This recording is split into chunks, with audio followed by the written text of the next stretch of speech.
Hello and welcome to Your Business, Your Wealth. I'm Cory Shepard, president of Sound Financial Group and co-host of this podcast, along with Paul Adams. And we're doing something a little bit different today. Now, we've been going through a series on asset class investing, and we've gotten a lot of feedback on that. Great feedback. We're going to continue it. In a couple of weeks, you'll be able to tune back in for our episode on life insurance as a volatility buffer. But today we wanted to do something a little bit special because, we see a lot of turbulence out there in the economy, uncertainty in our society, and some folks might think an unprecedented level of uncertainty in the stock market right now. And we've seen that nearly V-shaped movements in the COVID environment. And so a lot of folks have a lot of questions about what to do when the market makes those big jumps like that. So we thought the best way to help is actually to pull out our time machine. So we're going back to episode 8 of Your Business, Your Wealth, which we recorded about 3 years ago. Actually, Paul recorded this one on his own before we had video. So it is an audio only episode, but what you'll find amazing is that it'll seem like Paul from 3 years ago took a time machine forward to today, looked around and recorded an episode this week. That's how cyclical these different movements are in the market and how there's very few things that we haven't actually seen before, and the grounding principles of our work in investing stay the same no matter what craziness the market does. So enjoy this trip down memory lane or blast from the past or look into the future, whatever one you want to call it. And we'll be back in a couple of weeks with our asset class investing series. Today's topic is going to be on the subject of the market crashed, now what?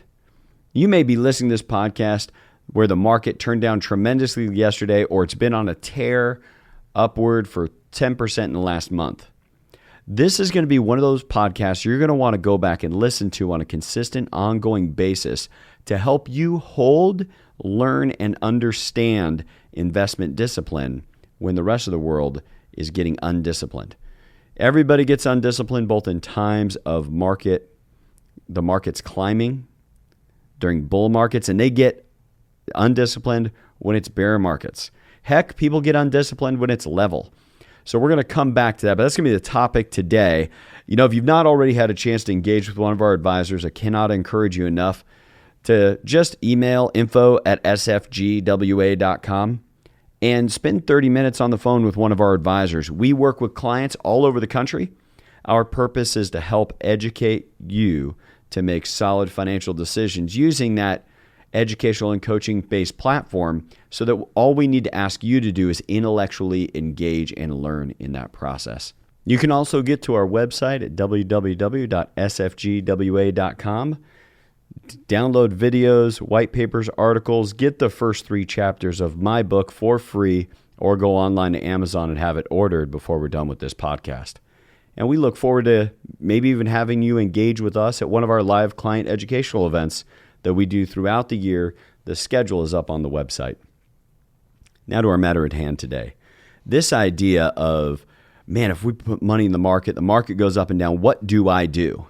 Because the market is going to do well sometimes it's not going to do well, and I need to get ahead of it. I need my money to get a good rate of return.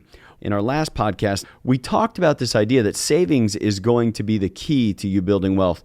It'll be more important than rate of return. And yet we need to be disciplined in our investing so that we don't lose the rate of return that we're building. So one of my favorites is a quote by Benjamin Graham, is that investors who have either the enterprise or the money to invest now, somewhere near the bottom, are likely to prevail over those who wait for the bottom and miss it. And what that really speaks to is this idea of market timing, that we feel like we can put our money in and out of the market in a way that will give us the ability to miss all the downturns. In fact, a great deal of economic and psychological research shows people would much rather work to avoid a loss than to produce a gain. So these market downturns can really get on people's nerves in a way that causes them to make bad decisions elsewhere in their life. You see, since 1928, there's been 87 market drops of 10% or more, and 23 market drops of 20% or more. But since 1946, it's taken the market just 111 days on average to rise back to its pre-crash levels, meaning that in less than half a year, in like 5 months, 4 months, like it doesn't take that long for the market to get back to where it was, but people try to get in and out to avoid that feeling, and in fact may actually hurt themselves. But it is the volatility that causes us to get a better rate of return. Let me give you an example. If you wanted to put money in CDs at a bank, you're going to get, in today's interest rate environment, you're going to get a pretty miserable overall rate of return on CDs at a bank. You may be like 2% a year.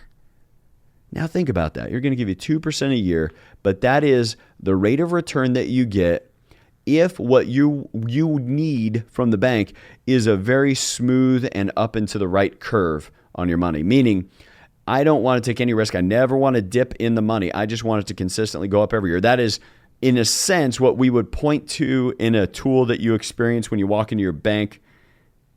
A CD, 2% rate of return, no risk or very little risk. Versus when we put money in the market goes up and down because it's opinion-based. There's money that is going in and out of the market, in and out of the individual stocks that you're invested in, and the volatility causes our money to go up and down. Now, but it's also the volatility that gives us rate of return. You see, if the stock market could somehow be magically smoothed, it would not pay anything more than the risk-free rate of return we could get elsewhere. There would be no risk premium. It's because stockholders choose to get this, what's called risk premium, meaning I take a little bit of risk and you give me a better rate of return over time. That is what causes us to get a better rate of return over time in the stock market. We are willing to take the risk. So every time you see volatility, it's very easy to be upset about it. But the other thing to think about, and this is what I do and we teach our clients to do, is simply realize that it is that volatility. It's that uncertainty that gives us the better rate of return over time.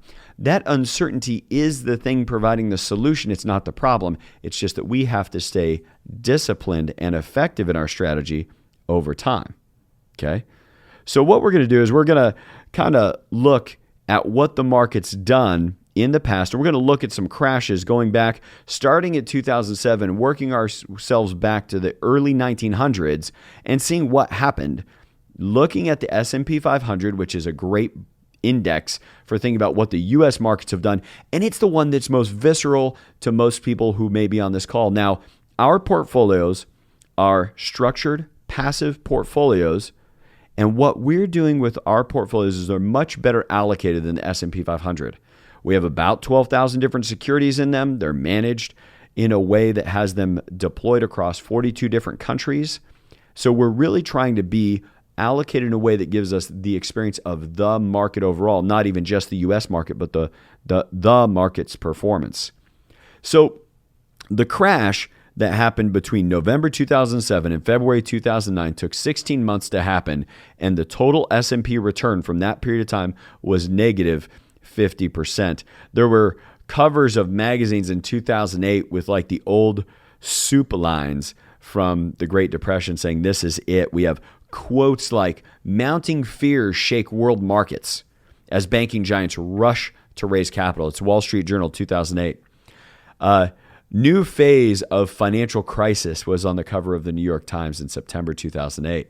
And yet, if you were at the bottom, okay, of the finishing of that drop, and you just stayed in the market from February 2009, just the S&P 500, and then rode it back up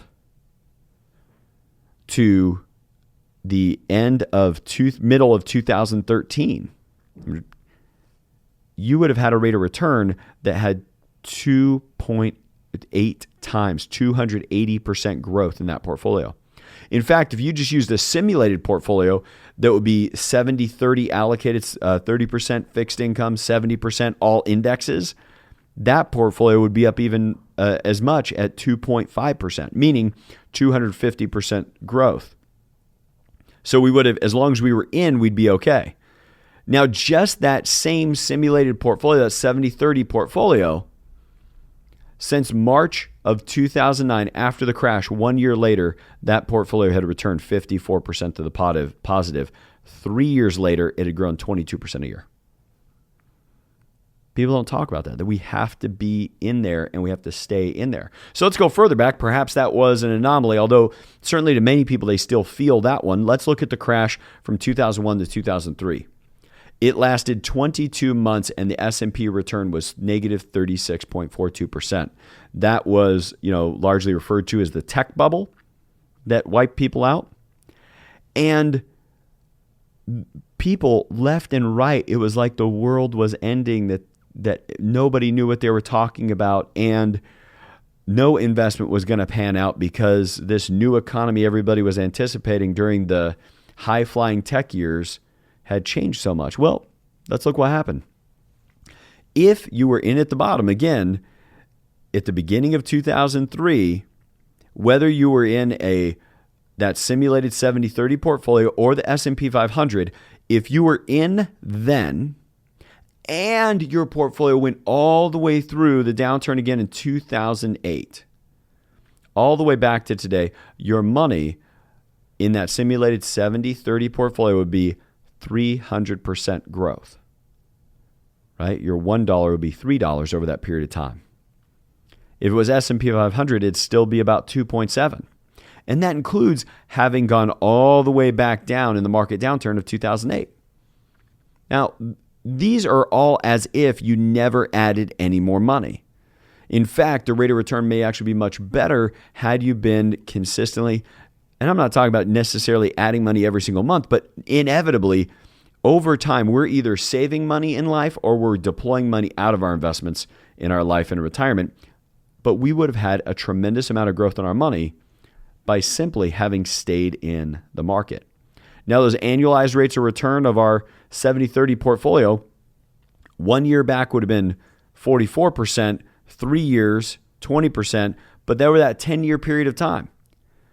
Remember the lost decade people talked about from the end of 2003 all the way through 2013? You'd still have a 9.49% rate of return. And that portfolio rate of return would have existed simply by holding strategy. If you've come to our live events or heard me speak in the past, you've heard me talk about this idea that what we need to do is set strategy and hold strategy. That a great deal of the financial benefits we will see in life will be simply from not trying to change horses midstream, that we need to be clear about the strategy we're setting. Be sure that whatever advisor you're working with, you fully understand what you're doing. If you ever forget what you're doing, go back and get recentered in why you did the strategy originally so that you can hold strategy. And it's particularly true for investments. Let's go back to the next crash, 1987. This is referred to as Black Monday. And we have September 1987 through October of 87, 2 months long, 23% loss in the S&P 500. I know several people actually got into our business, the financial advising business, the day that this happened, like their first day at work. Not a great day to start in a new industry. But here's what I want you to think about. Let's say the market fell apart, you stayed in at the bottom. Where's your money? About the end of 2005, okay, mid-2006. If you just held for 20 years, let's just take it from November of 87 to October of 07. All you did was hold strategy for 20 years. What would the wealth growth have been if you just held that $1? Your money would be about 10 times, worth 10 times what it was worth if you were in the S&P 500 or that 70-30 hypothetical portfolio. Meaning you would have come back and then some. $100,000 invested then would be worth $1 million today without having added to it. Now, there's going to be taxes and things that have to come out of that over time, but I want everyone here to get that each time a market downturn occurs, everybody wants to get in on the parade and talk about how bad it's going to be Earlier in 2015, I remember taking off right as the market started to slide. And I got to watch a bunch of pro golfers I was sitting with in first class, all glued to the screen, watching as the market had one of its biggest drops of 2015 in a single day as they're trapped in an airplane. And I watched a bit bemused as all of the financial prognosticators were on the TV, on the news media, trying to get people not to make appropriate financial decisions. What did they want to do? They wanted people to not change the channel. So they have got to be able to keep our attention, and tragedy does a great job of keeping our attention. I just want all of us to be able to hold that when the market goes down like that, we can know that it's actually producing returns for us because it's our ability to hold through the volatility that makes the difference. Now, in a future podcast, I'm going to talk about the differences between building sufficiency and surplus and what that means for you, that if you have a safe strategy with promise-based assets, you can hold even better through all of these problems. Let's go back to 1973. We had another market downturn that lasted 21 months, January 73 through September of 74. 21 months, S&P return negative 42%. But if you just held for the following 20 years, just stayed in, your money would be worth 20 times. With a diverse allocated portfolio, 20 times what you started with by just holding.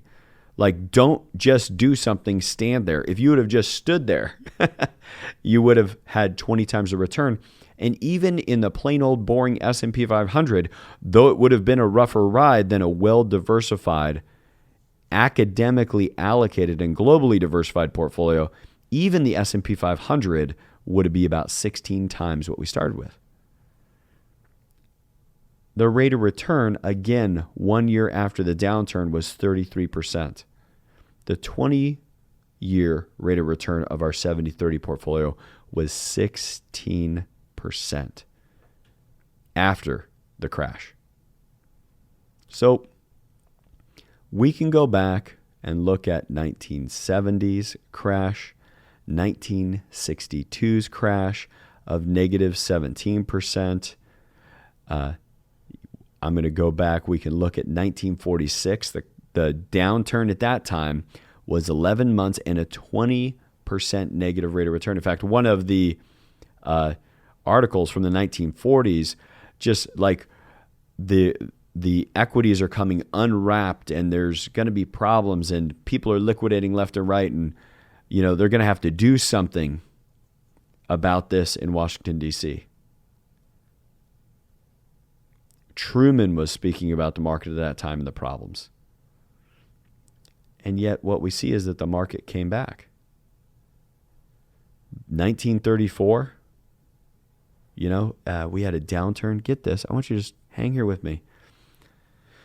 This is the big one. The total S&P return from 1929 to 1932. Okay? And this is the best description of the S&P 500. It didn't exist in its current form back in 1934. But it was down 83%. 83%. And imagine if what someone would have done is said, I'm just going to swear off the market. I'm never going to be back in the market again.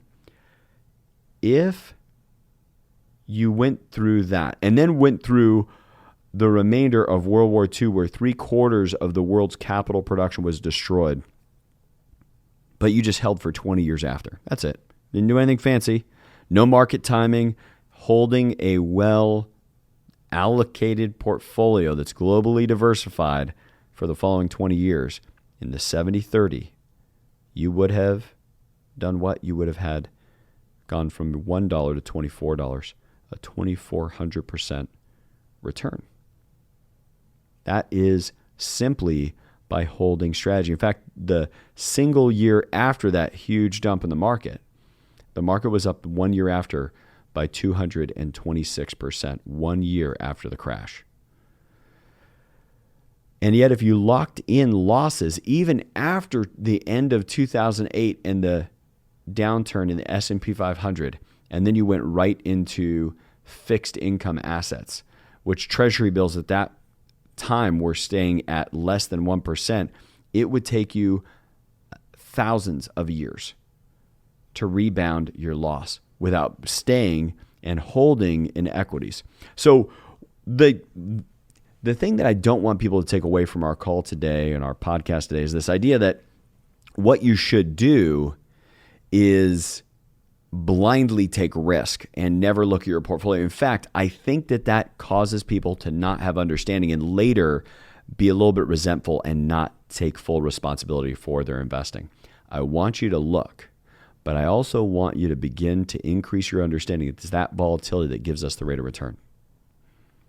You see, it reminds me of a very funny quote that I'm going to use to close out our podcast today. In 2001, during the big tech blow up, there was actually a stock by the name of Nortel that just got crushed. You see, if you'd purchased $1,000 worth of Nortel stock about a year prior, it would be worth $67 after the crash.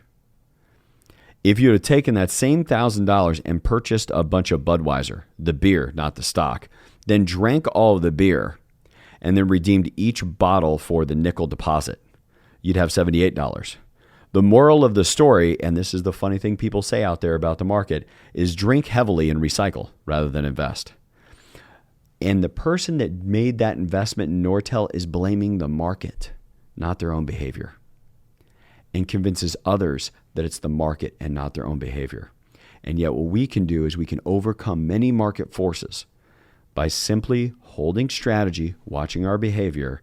And in a future podcast, we're going to talk about the importance of making sure you have other strategies in place that produce safety and peace of mind for you so that this market-based assets, these surplus assets, can get you the highest, most predictable, and consistent performance. Hey guys, so glad you could tune in and watch that video.